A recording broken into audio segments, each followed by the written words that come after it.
set up what's called a dual status task force. And so if we get a real good grip on these things, we can start kind of raising awareness and possibly being able to kind of intercept these things and break them up. Sure, exactly. And it's not just free federal money. They take our tax money at the local level and send it back or inflate the currency, as you said, hurting everybody. This is a very dangerous trend. We're going to break down the flu angle when we get back. And also, we're going to look at what happened at the G20. Stay with us. We're on the march. The empire. As a civilization, as a society, we've decided to just let people tread on us. And our countries have become more and more neo-feudalistic farms where we have so-called freedom within very narrowly defined choices. And across the political spectrum, the ruling class in public documents has decided that freedom isn't a good idea, that they want to move more and more to a model of where they don't just take your basic liberties, but they try to make you poor so that you can be bought much easier and controlled and made dependent. As the founder of the Rockefeller dynasty said, competition is a sin. Like that was his favorite motto. He said it over and over again. He wrote it. They want monopolies. So it's mega corporations with government with an apathetic public equals the perfect storm. Fascism is one of the better ways to describe it, but it's even beyond that. And the left is controlled by it because they think socialism will get them out of this, but the bankers want their own model of socialism, but only to keep you dependent. A chicken feed socialism. And again, I'm getting off into political points here. No one can deny that Eisenhower warned us about this, the military-industrial complex run by a technocratic elite. That was the part they always cut out. Look it up. The full address is on YouTube of President Eisenhower's farewell address. We should play that whole thing sometime here. It's not that, it's like 10 minutes long or 12 minutes long.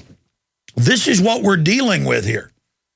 And, you know, while Dan's talking, I'm sitting there having to just hold my mouth so I don't jump in with points, backing up what he's saying.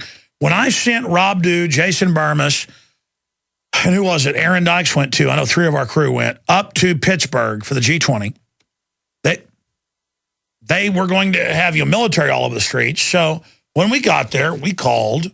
They had regular Army and National Guard police from all over the country there for this training. That's what it was a laboratory. And they said, yeah, come by and talk to our public information officer. So they pull up at the warehouses where they were staying and come up, and there's troops at the, standing there at the front. They're like, hi, I'm Rob Dew with Alex Jones, InfoWars of Austin. We're here to talk to your public information officer. The troops act all paranoid and come back and say, now, who are you again? And we said who we are. I mean, it's all in the Police State 4 Rise of FEMA film. We're real polite to them. We played it here. And they say, sorry, we can't talk to you. Now, this isn't even on a military base. It's just pulling up to where they were at these warehouses. So they leave, go to their hotel, and the police call. And they say, we're coming to arrest you. We know you're terrorists that wanted to blow up the military. And Rob Dew's like, are you joking? And the guys, no, I've called the rent car place, and I know who you are, and we're coming to get you right now. And it was like a captain. So Dew calls me up and goes, yeah, here's this guy. And I happened to be working late that night, so I did an emergency internet stream video only show. A lot of people saw it. And I called up this captain and I said, this is Alex Jones, talk radio host to Texas. Yeah, I know who you are. I said, is this a joke? My guys have all this on video. They politely called up. Now you're saying the military says they wanted to blow them up. And he goes, yeah, that's what they said. And I forget the whole story, but it was like how we were terrorists and all this. And I said, man, do you really want your kids growing up in a country like this? And he's like, oh, now you're bringing my family into it. And I said, don't play games. You're the one that's in the wrong. I said, knock it off right now. Don't act like a crook. Don't act like some authoritarian scumbag. And all of a sudden he goes, well, we're just trying to keep everybody safe. I said, man, you're nuts is what you are. What you are is nuts. You're dangerous and you're crazy. Now, they left them alone. But the point is, there's no real terrorist, folks. That's all manufactured. Amaral, the Lockheed at the Pentagon, all of it. That's all come out. They run al-Qaeda overseas. It's all manufactured. There's some small, low-intensity, angry Palestinians that do kill people and stuff, but that's asymmetrical warfare. It doesn't exist. the 72 Olympics in Munich were staged. They have an Academy Award-winning movie where at the end they just add that as a footnote. But one day in September. You watch the whole movie, and then at the end they admit it was all staged, and that they stage hijackings with the terrorist. I mean, you know, German and the former head of German intelligence is laughing. See, this is all psychological inoculation. It's funny to them. By the way, the cops shutting down the highway with the bus, it was diplomatic training, which my dad's been in the third world. Down there do charity work. They give them diplomatic, you know, trucks and helicopters. It's all about status in a third world collapsed country. So what Dan said is absolutely on target. They have these national security events like G20 and stuff where they do army snatch and grabs. And we showed guys in army uniforms grabbing protesters. And I said, you know what? I've seen that in Canada and in England and at G20. That's staged. That's a drill to acclimate the media to the image of people being grabbed and disappearing into black vans. Turned out later it was. G20 security contacted us and said, that is not the military. We've gotten some heat over it. That's us, and that was a drill. So they show you being arrested and disappeared to a camp in simulation to acclimate and test their enemy, the media and the general public. All of this is a probing of the enemy, us, in this foreign banking takeover. And I'm going back to my guest, but I wanted to back up what he was saying right there. Because if the military was ready, when my guys are on tape, totally polite, to say, arrest them, they're terrorists, that wanted to blow us up, folks, they're ready to come arrest you at your house and take you away. And the average military person or cop, I've noticed, is not a bad person, but when they get in mob psychology, they're dressed up and know where to go. There's no real terrorists, so it's like sitting in a deer blind where there are no deer. You're going to start imagining deer. Or you're going to go ahead and just shoot a Tweety bird sitting in a tree for something to do. Believe me, I've done it. And so that's it. You just hype terrorists. They're in all the movies. It doesn't really even exist, but they're going to find them. Just like garbage collectors trained in spot terrorists before RNC. But it's only a special event. No, it's not. Nationwide, they're training the garbage collectors to do this. I've talked to the companies. It's on the news. Nationwide, they're training the cable person to spy on you. Think about it. You're paying for a service, and they're in your house spying on you. And the head of the CIA says, yeah, all the new appliances have Trojan horse stuff you pay for. He laughed about it, spying on you. Homeland Security just hacked itself and announced it. They used Stuxnet they launched to call for taking our rights. They're terrorists. They did 9/11. The information is incontrovertible. If you want to know how evil the folks are running things, they did 9/11.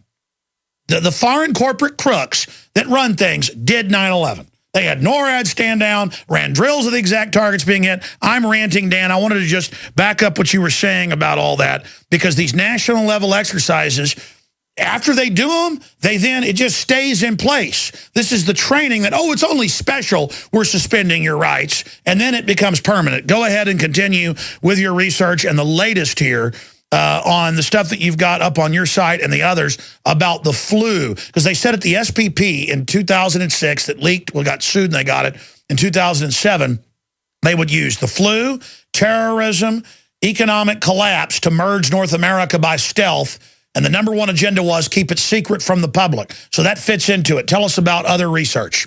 Yeah, I just want to throw in, too, if my Skype connection stays smooth here, that when we were at the G20 in Pittsburgh, we came very, very close to getting raided on the very first morning. It was only through basically a stroke of luck that we didn't get raided and all detained right off the bat. So, we were, they definitely treat journalists as targeted individuals during these things. And once you kind of get used to that, it's a real strange environment and can be really disconcerting.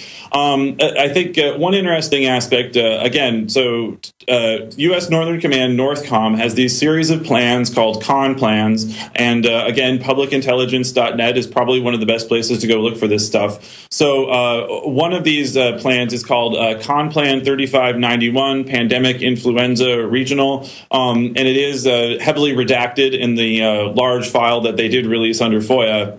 And it's very interesting that, things like public affairs structures, for example, are classified. And you say, well, why does that need to be withheld from the American public? It's very strange. And obviously, there's this, creepy sort of biodefense industry that's like spreading out there, re-engineering every pathogen you can imagine. It's all very unregulated. It's a bioweapons program. It's a bioweapons program under the name of defense. Yes. And we've actually reverse engineered the domestic thing. They're going to take over cities, counties, and state houses that don't submit. It's really in the John Warner Defense Authorization Act. That's why that's classified. Yeah, it's very concerning. And, unfortunately, the reality is that, with just a little bit better, work with public health, if people took a little more, things like vitamin D, for example, a lot of the risk of these types of things would be really minimized. It's very cheap to just take vitamin D instead of like injecting people with untested vaccines all the time. And these are the kind we could have all these different alternatives to this kind of thing going on. The other thing, too, about national special security events is it's a good opportunity to observe different loopholes in the system at kind of the main area where they're all set up. All these trailers get brought in with all these different agencies that are involved. An important one to factor in is called the National Geospatial Intelligence Agency, which has many, many employees. And they actually set up, at NSSEs, they set up a special domestic intelligence gathering waiver because they are a unit of they're a Pentagon intelligence agency, but they have a loophole that they set at NSSEs to do domestic intelligence gathering. And that includes satellites, breaking into everything that has back doors, absolute Big Brother criminality. Yeah, and also, too, with NSSEs, there's a kind of like a number of different riot control squads around the country that are paid by the federal government to get a bunch of equipment and come to these things.